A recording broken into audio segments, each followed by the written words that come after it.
যাদের শরীরে দুইটি দাগ আছে ওই শরীর কখনো জাহান্নামে যাবে না, সে অবশ্যই জান্নাতে যাবে।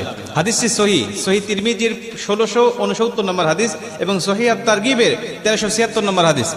হযরত আবু উমামা রাদিয়াল্লাহু তাআলা আনহু হাদিসটা বর্ণনা করেছেন। রাসূল সাল্লাল্লাহু আলাইহি ওয়াসাল্লাম বলেন, যাদের শরীরে দুইটা দাগ আছে এবং যাদের শরীর থেকে 2 ফোঁটা তরল পদার্থ নির্গত হয় ওই শরীর কখনো জাহান্নামে যাবে না, সে অবশ্যই জান্নাতে যাবে এবং আল্লাহ পাকের কাছে এই শরীরটা সবচেয়ে প্রিয় শরীর। রাসূল সাল্লাল্লাহু আলাইহি ওয়াসাল্লাম বলেন, 1 নম্বর দাগ হলো যে ব্যক্তি জিহাদের ময়দানে আল্লাহকে খুশি করার জন্য, আল্লাহর দ্বীন কায়েম করার জন্য অথবা আল্লাহর সন্তুষ্টির জন্য যে ব্যক্তি বাতিলের মোকাবেলা করতে গিয়ে শত্রু পক্ষের আঘাতে তার শরীরে ছোট্ট একটা দাগও যদি বসে যায়, এই দাগটা কিয়ামতের ময়দানে সুপারিশ করে বা এই দাগটা থাকার কারণে কিয়ামতের ময়দানে আল্লাহ পাক তাকে জান্নাতে দিয়ে দিবে। নবীজি সাল্লাল্লাহু আলাইহি ওয়াসাল্লাম বলেন, 2 নম্বরে ফরজ ইবাদত সমূহের কোন একটি দাগ যদি তার শরীরে দেখা যায়, যেমন নামাজ পড়তে পড়তে সেজদা দিতে দিতে কপালে